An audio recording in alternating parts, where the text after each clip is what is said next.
You're listening to the podcast against Giygas.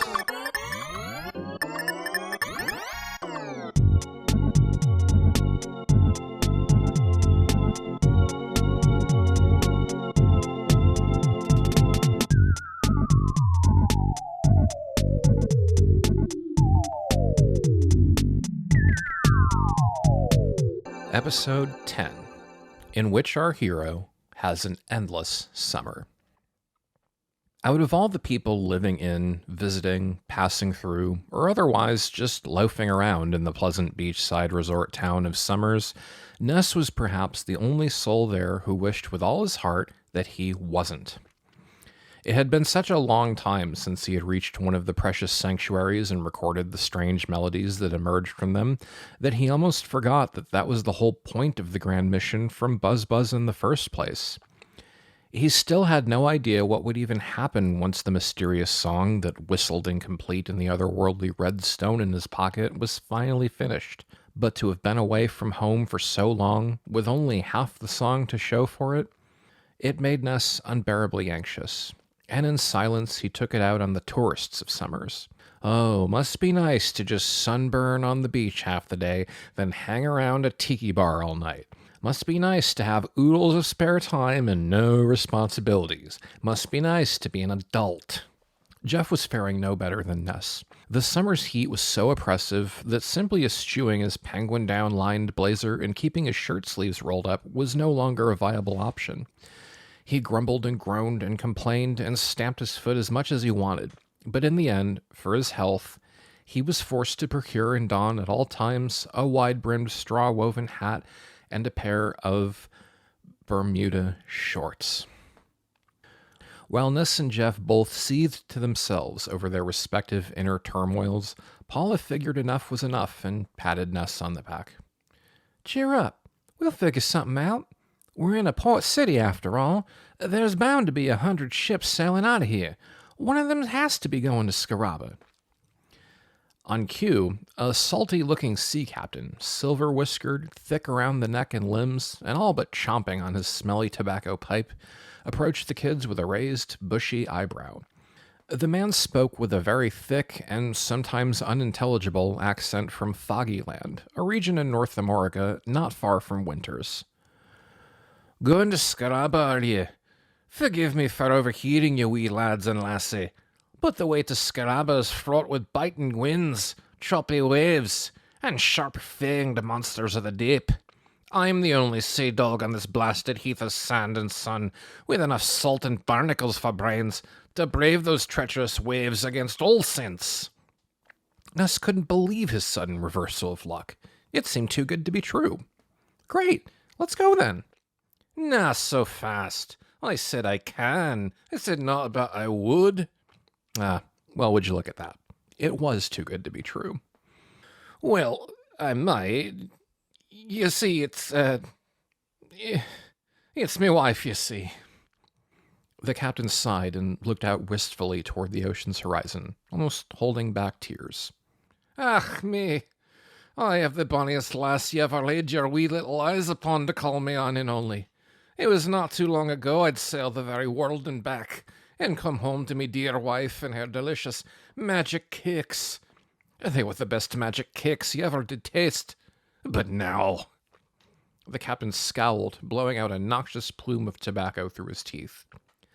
"Now she spends her living days at that blasted yonder Stoic Club."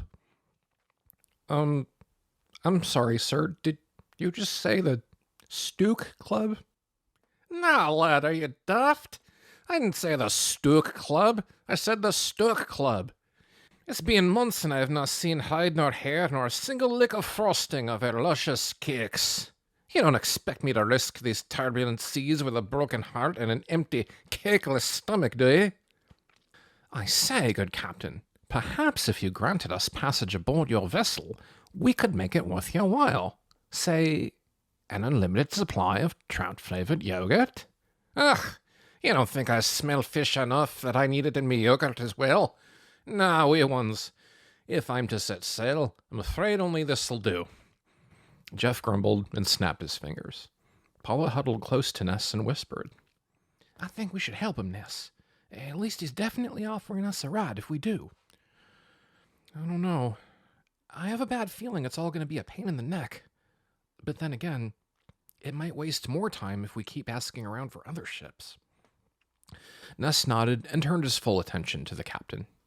Okay, if you agree to take us to Scaraba, we'll get your wife to make, magic cakes again, whatever they are. Can you tell us what she looks like? The captain nodded, rolled up a sleeve, and flexed his hulking biceps so hard it made a creaking sound.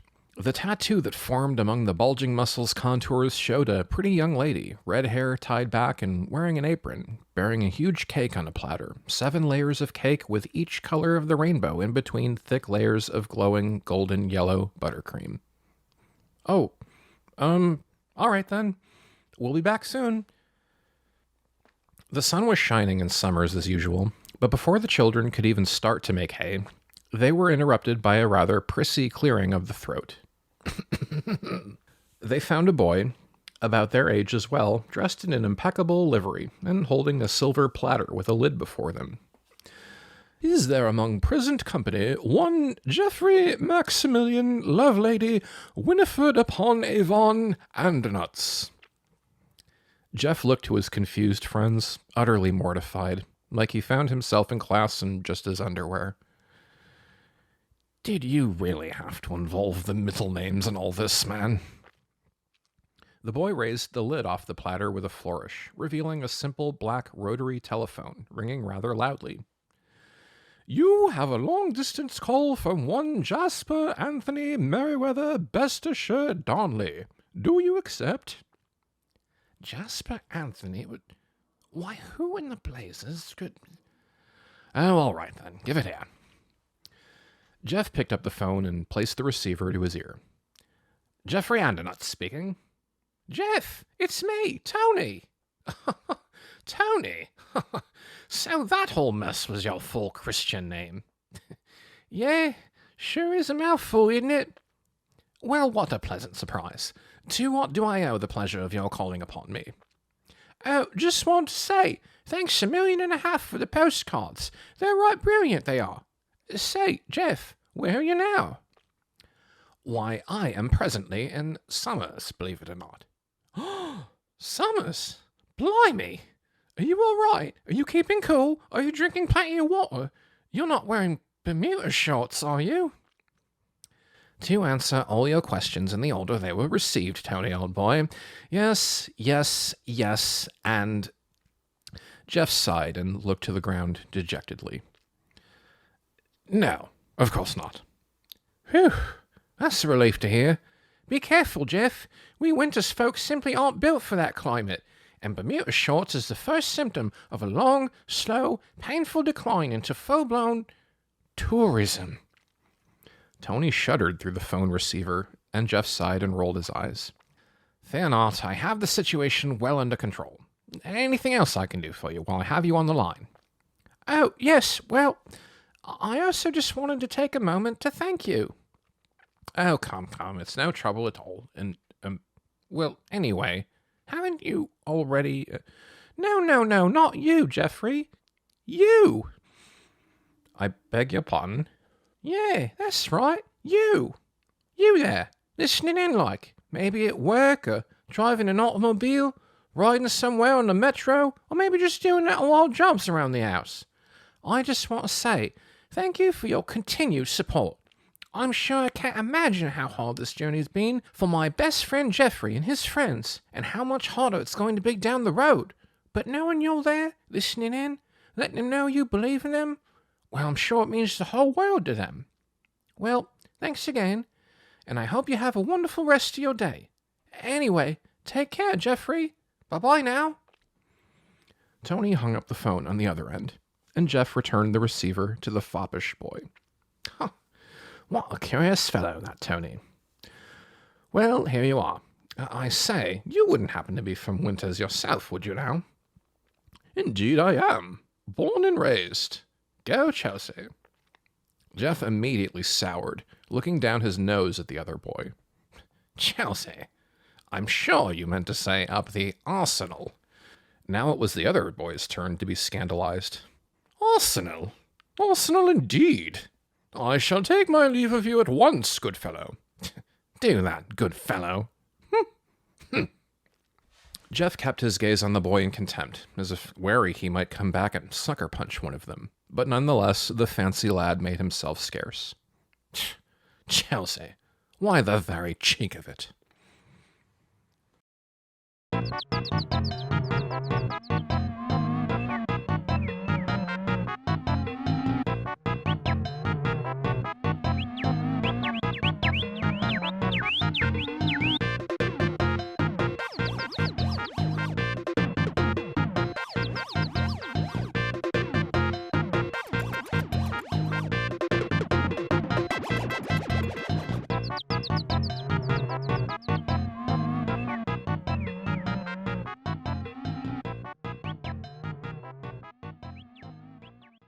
Even though the sea captain barely described the club that was to be their destination, Ness and his friends had almost no trouble finding it. Among the strip of rainbow-colored bistros and novelty shops, there was only one that was gray, geometric, and far less welcoming than the other brightly painted and shingle-roofed cottages, a sore thumb sticking out of the pleasant beach town. It gave off an aura of oppressive dullness, like a library full of books thicker than your fist, and no pictures, of course, run by frowny old ladies just frothing at the mouth for a chance to shush you for the tiniest infractions of noise, or a museum where all the paintings are just paint drippings or solid blocks of one or two colors, and you have to stand there and wait for your parents to finish admiring it when you already got everything out of it like 10 minutes ago. It was like school, only you actually chose to go, every day, even on weekends and summers. The children advanced toward the ugly gray building and noticed a sign above its doors in black Art Deco, the Stoic Club. Oh, the Stoic Club. Stoic. A doorman dressed in a fine black butler's suit and white satin gloves motioned to the front doors, which Ness tried and found locked shut. Hey, what gives? Sorry, young man, no one is allowed in the Stoic Club. Not now, not ever. Oh, man. A man in round sunglasses and a black turtleneck sweater emerged from the locked doors.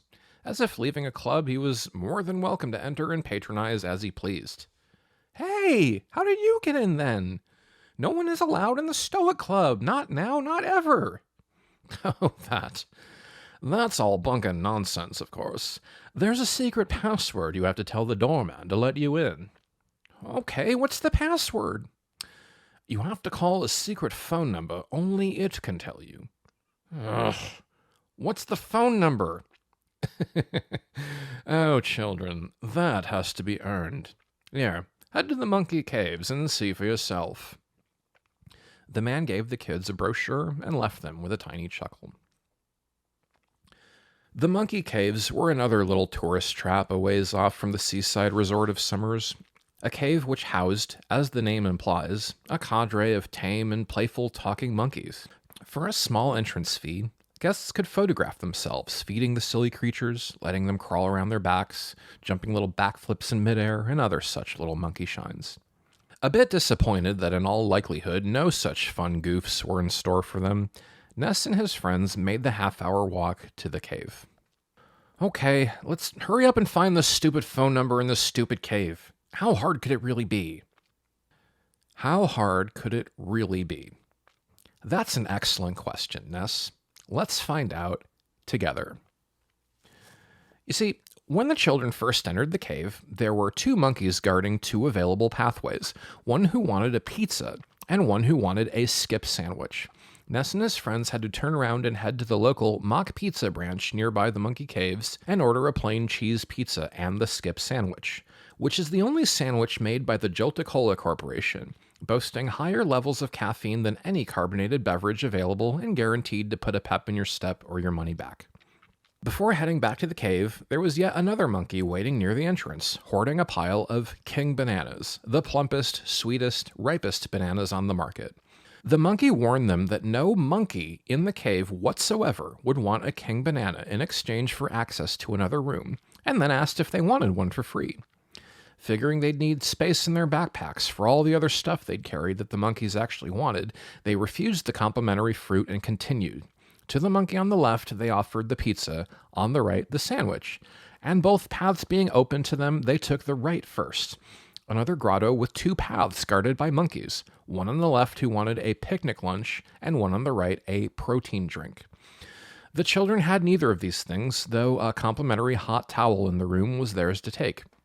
So taking that, they turned around, and refused yet again a free king banana from the first monkey, instead going left to the previous room with a picnic lunch for the taking, where on the left path a monkey wanted another picnic lunch, but the monkey on the right wanted a hot towel. They gave the towel to the right monkey, which led to another room where both monkeys wanted a double cheeseburger, and luckily there was a cheeseburger in a takeout box for the taking, but also, strangely, a common ruler. One of the monkeys warned the kids that if a monkey ever asks for a double cheeseburger, then that monkey will inevitably lead to a dead end with nothing useful. But having the double cheeseburger and figuring what else were they really going to do with it, they gave it to the monkey on the right, which indeed led to a dead end with nothing. Turning back around, they went to the room with the monkeys who wanted the wet towel and picnic lunch and gave the picnic lunch to the monkey who wanted the picnic lunch, which led to a room with another picnic lunch and a monkey who was handing out fresh eggs. Taking the second picnic lunch and an egg, they backtracked to the first grotto, once again refusing the free king bananas from the first monkey, and returned to the room where one monkey wanted a protein drink and another wanted the second picnic lunch. They gave the picnic lunch to the monkey who wanted the picnic lunch, which led to a room with a protein drink for the taking, and a monkey on the left path who wanted a double cheeseburger, and a monkey on the right who wanted a cup of instant noodles. They backtracked to the room with the monkey who wanted the protein drink and gave the protein drink to the monkey who wanted the protein drink, which led to a room with a double cheeseburger for the taking, and a monkey on the left path who wanted to measure his own tail but lacked the means to do so, and a monkey on the right who wanted a fresh egg. They gave the ruler to the monkey on the left, which led to the monkey from the first room, who moved to that room and was still trying to hand out king bananas, which the children once again refused.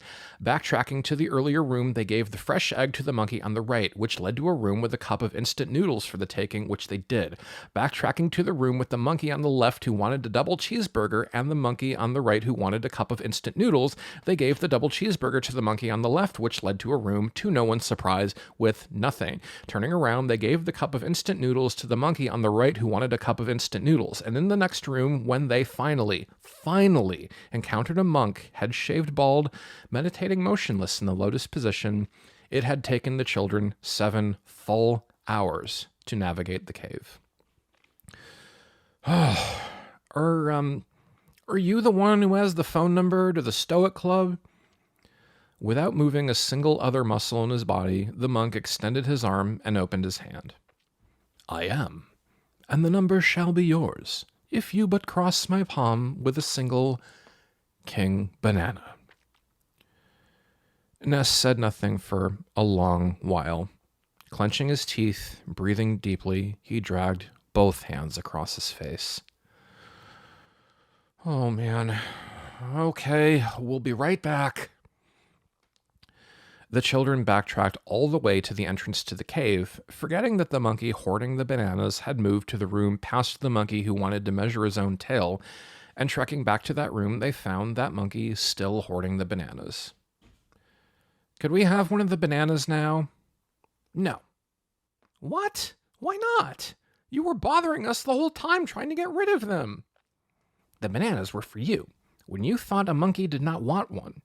Now that you have a great need of them, I am hungry, and I am going to eat them all. That's life sometimes. You're presented with random circumstances and incomplete information, and you just have to make the best of it. Sorry. Ness took in a deep breath, as if pondering this bit of wisdom. You know what? That's a great lesson, and I'm very glad you shared it with me. When I head back to the beach resort, I'm going to have a whole lot to think about for a long while. Thank you, Mr. Monkey, sir. The monkey nodded and went back to eating the big bananas, as Ness and his friends slowly, pensively walked away. Ness then turned to Paula and whispered, "Did you get one?" "Yup." They trekked back to the meditating monk and offered him the banana. He unpeeled the fruit, gulped it down in 3 big bites, and then, on the fleshy side of the peel, wrote with a pen a phone number in big digits and gave the thing to Ness. The slimy peel in his hand, Ness then noted that the monk was sitting next to a little black rotary phone. Thanks. Say, could we use your phone? No. The monk returned to his meditative position without another word. The children were absolutely exhausted from the ordeal and had no choice but to spend the night before even attempting the stupid number. Morning came to Summers, as it usually does, and Ness plunked a quarter into a payphone. Hello, you've reached the Stoic Club password hotline. Hey, you're that monk guy from the cave. No, I'm not. Yes, you are. All right, fine, I am. What's your point? I bet you're talking to me on that stupid phone you wouldn't let me use. I can neither confirm nor deny that. Ugh, you couldn't have just told me the password when we were in the cave? No. Why not? Because you didn't ask for the password. You asked for the phone number to the password hotline. Oh, man. Fine, what's the password? Ask, and it shall be yours. After a small membership fee of $100 a month. What? $100? No, $100 a month. It's a subscription service, you see. Oh, man. Ness slammed the receiver on the hook. Can you believe that? Jeez, what a scam. Come on, guys, there's got to be another sea captain around here. It's not worth all this. Ness, old boy, I don't mean to unduly influence your decision-making, but nonetheless I put it to you that the situation has become dire. I am currently wearing a silken button-down shirt positively overrun by tropical flora. Not to mention these... what do you call these ghastly things? Flip-flops? Ness gave Jeff a good look and flinched. It was true, in exactly the way he just said. The illness was metastasizing. Oh, all right. I'm sorry it's taken so long, Jeff. Let's just get this over with then. Ness sighed, plunked in some more quarters, and dialed a number to Tokyo. Dad, I need your credit card info to sign up for a subscription membership service or whatever that's $100 a month so I can get into the Stoic Club because I tried to bail out the Runaway Five by doing what you said and going to the diamond caves to get the treasure, but it was only a treasure for science, but we found a diamond anyway and bailed out the Runaway Five out of their contract, but it didn't work because they were never actually going to Scaraban, so instead we went to a maze in a monkey cave and got the number to call for a password to get in, and I called it, and to get the password, I have to sign up so I can get into the club so I can find someone who makes magic cakes so she can make the cakes again so her husband, who's a sea captain, can sail us on a ship to Scaraban. Okay. That's fine. As long as, you understand all that. Just do me a favor. When you leave that place, cancel the membership for me. I don't want my card tied up with that for too long. It sounds, what's the word I'm looking for? Stupid? Yeah, that's it. It sounds kind of stupid. Ness said thanks until next time to his dad, then called the hateful monk in the monkey's cave once again, provided the necessary credit card numbers, and in exchange was told there is no password for 3 minutes. Basically what that meant was the 3 children had to stand before the locked doors of the Stoic Club and make not a sound, not a single peep, for 3 whole minutes. Keeping in theme with all the other stupid things that happened during their stay in Summers, Mid figured that the password would be the stupidest password he ever heard in his life, too. Nonetheless, the children stood before the doors and remained silent, starting now.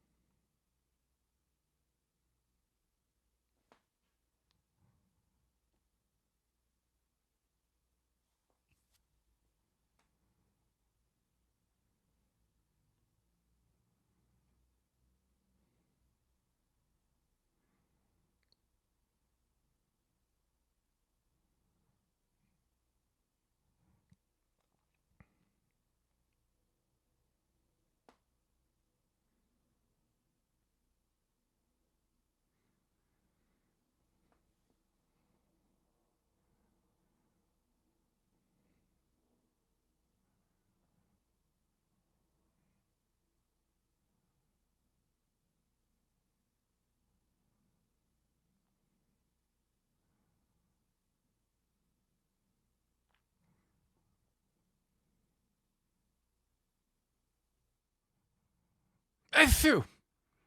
Oh, oh man.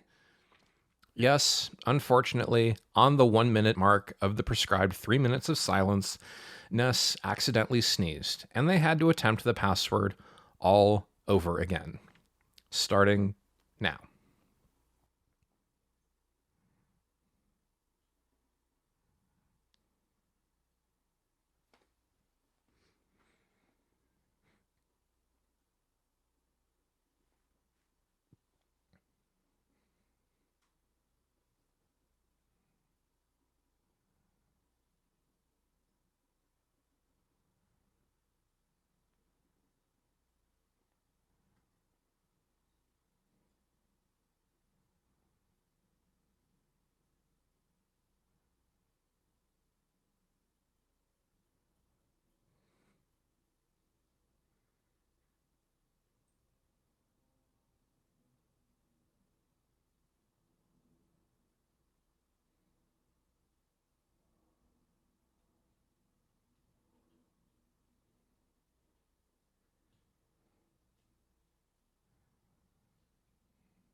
That will do, children.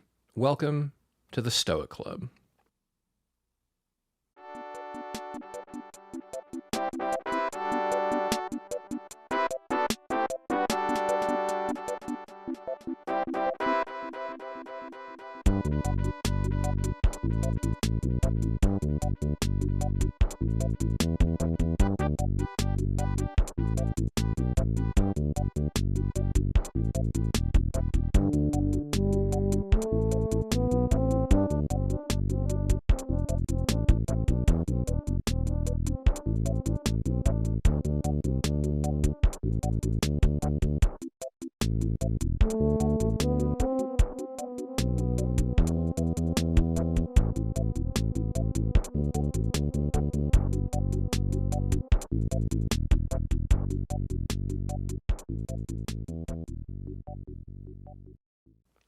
Finally. After days of backtracking and nonsense, they finally entered the imposing Brutalist Club and found not really anything of note.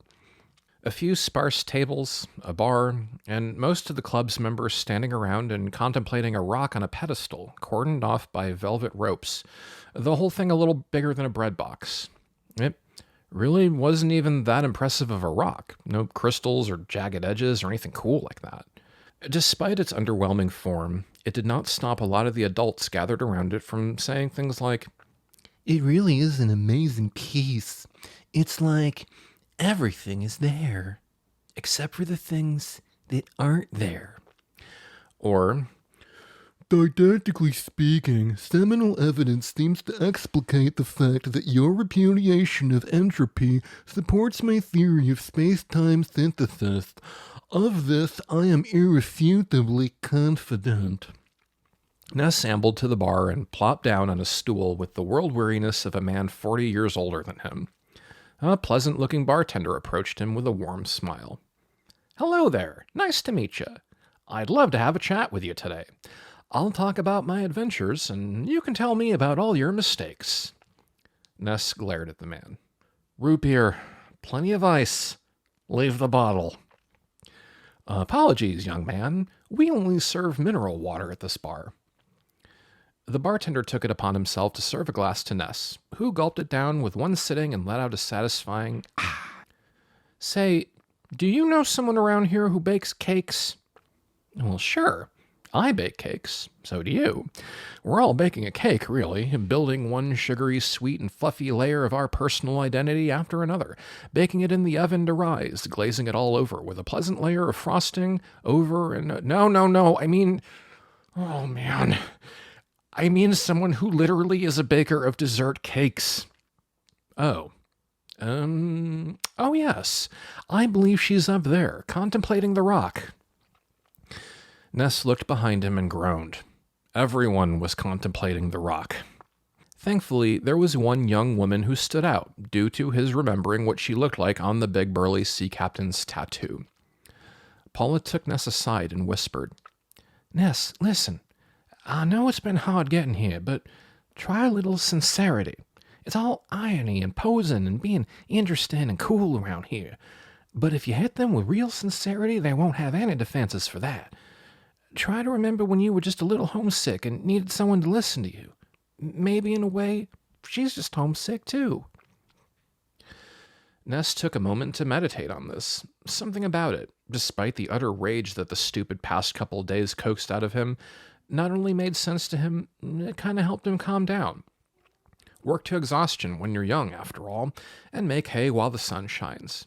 Still, without really knowing what either of those phrases meant, but gleaning strength and confidence from them all the same, he approached the lady, in the middle of talking to some other doofus in a sweater and big glasses, and tapped her on the shoulder.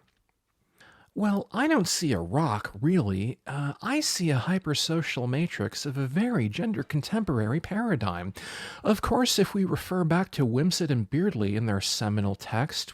"Well, I see something immutable, indestructible, like the infinite capacity of mankind's greed, or the imperviousness of the capitalistic system that has yoked us all." "Oh, you mean you can't envision the final collapse of capitalism? Well, that's a little embarrassing for you to admit." "Oh, hello, little boy. Can I help you?" "Excuse me, miss. I have kind of a strange question, but did you used to bake magic cakes?" "Well, yes, but that was a long time ago." "Say, how did you know... Miss, could you tell me what a magic cake is?" "Well, it's an attempt at the Platonic ideal of a cake. A cake of Babel, if you will. A cake that dares to reach out and touch the hand of God in his highest heaven. A cake that arranges all the major flavors in symphonic harmony. A cake that sings like the old music of the spheres. That's what gives it that rainbow look, you see." "Well, that sounds really neat. I have a favor to ask. Could you make one for us? I never tried one before, and I'd really like to." Ness was surprised to realize in that moment that he meant every word he was saying to the young lady. Everything else, the fuss and bother with getting into the club, the long delay in summers costing them precious time to get to the sanctuary, the pressure over whether they even could or could not convince this lady to help them, even any of his still lingering personal inadequacies he might have still perceived in himself since that sad walk on the road along the dusty dunes desert. All of that vanished, and the only pressing thought on his mind was how weird and wonderful a magical cake must really be. "Oh, I don't know. It was years ago, and there's just no search for the truth in baking. That sort of thing is all Maya, illusion. This, on the other hand, this is the rock of the real." "Well, did you like baking? Seems like a shame to give it up if it made you happy." being happy has nothing to do with it. Being happy isn't philosophical. Jeff cleared his throat and helpfully chimed in. I say, madam, if you refer to the tenets of Epicurus, the highest aim in life is to seek out pleasure in an uncaring universe. That is legitimate philosophy. He's right. My mom and dad always said you should find something you love to do and spend the rest of your life doing it, because life's too short. That's why when I grow up, I want to be a professional baseball player. A shortstop, I think. A baseball player, huh? Well, I'm on the fence between that or Olympic swimmer, but we'll see. Ness's words had a deep effect on the young woman. She couldn't believe it. Here was finally someone who had no thesis to prove, nor any wish to condescendingly explain a thesis of her own. No challenges for debate or appeals to logical fallacies, not even a plea to return to her dear husband, as much as she did genuinely miss him. Here was just a plain old simple boy who just wanted to know what a plain old simple magic cake tasted like. It made her remember herself, years ago, when the same insatiable curiosity that burned unending in her heart led her to learn all she could about the baking of mystical cakes. She rose from her seat, threw away her beret and horn-rimmed lensless glasses, and made a beeline to the door. That's it. I don't need to gaze into my own soul. My soul is a great big magic cake. Come on, kids, let's get baking. The baker set up a small kiosk on the beach right before the sand, her now much happier sea captain husband by her side, and had a fresh batch of delicious magic cakes ready for the children to try. Since the meeting at the Stoic Club, the baker said she needed a day or two to get the necessary tools and ingredients, and also to get back into her baking groove, as it had been years and she had most likely gotten rusty. 2 days later, the cakes were finally ready for mass consumption. Ness and Paula were of course anxious to try the curious dessert, but just as anxious to finally complete the missing piece of the puzzle that allowed them immediate passage to Scaraba and the continuance of their mission from God, as old Monotoli charmingly referred to it before. Jeff, on the other hand, had fully succumbed to the illness he had caught when he first crash-landed in Summers. While they waited to be served their cakes, Paula regarded her friend with alarm. "Oh my goodness, Jeff! Your glasses are so dark. You have some white goop on your nose, and your shoes are gone." Jeff flipped up the clip-on darkened shades of his glasses and gave Paula a weird, uncharacteristically open-mouthed and toothy smile. "SPF 500 sunblock, 98% photochromic tinted and polarized sun lenses. And I much rather prefer being barefooted from now on. After all, what is it you Eaglelanders like to say? No shoes, no problem." He let out a delirious laugh and wiggled his skinny toes in the sand. It finally happened. Multicolored flowers invaded his loose-fitting silk shirt and baggy shorts like a viral infection. His eyes spun around as he ambled listlessly and spoke in slow, slurred speech. He had nothing in particular to do and nowhere in particular to go. He had become a beach bum, a sun child, a sand flea, a seashell comber, a surf rat, a perfectly smooth piece of driftwood just lying where the waves break against the shore. He had become a tourist. "Hang in there, Jeff. We'll have some cake and then we're off. We'll get you back to normal in no time." "No rush. I quite like it here. Why, I doubt I shall ever leave." The young lady finally served each of the children a nice, thick slice of magic cake. Ness's fork glided through the dessert like butter, and he shoved a bite of all 7 colored layers into his mouth. It was true, a medley of all the tasty colored flavors: cherry, orange, lemon, lime, blueberry, raspberry, and grape, all held together by a luscious, honey-sweet glowing golden frosting. It more than lived up to its name. This is incredible." "Oh, thank you, children. I'm so glad you like it. Now, when can we set a course for Scaraba? We've already been here for so long. There isn't a moment to lose." The captain and his wife gave each other a curious look, then gently laughed at Ness's question. "Oh, silly boy. You just had a slice of magic cake. You're not going anywhere for a long, long while." What? That's right, you wee lad. Everyone knows if you want to be like the locals around here, you shove a nice big helping of magic cake down your gullet. That's right, children. Now just sit back and wait for the magic cake to kick in. Ness and Paula looked at each other in dread, while Jeff cracked a little smile. That's it, old boy. See what I see. Feel what I feel. The magic cake glided along their tongues and into their stomachs, nice and smooth, and a warm, tingly feeling hit them in an instant. They saw the whole rainbow swirling around them, the kids themselves, the baker, her husband, the whole summer's resort, all emitted a kaleidoscope of new reds, oranges, yellows, greens, blues, pinks, and purples. Pretty soon, even recognizable shapes and things vanished, and all their perception was a spiral of wild colors. Oh, man.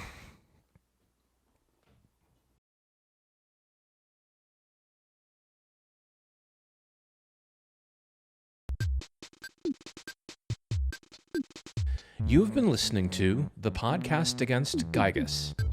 The Podcast Against Giygas is an audiobook written and performed by me, Garrett McMahon, based on Earthbound, the Super Nintendo game directed by Shigesato Itoi, with production by William Pulowski and thumbnail design and art direction by David Peters.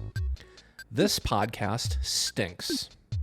It is also a fan-made project affiliated in no way whatsoever with the Nintendo Corporation or Mr. Itoi. This podcast is free to listen to, ad-free, and always will be. I hope you enjoyed this week's episode, and I'll see you back next Monday. Till next time.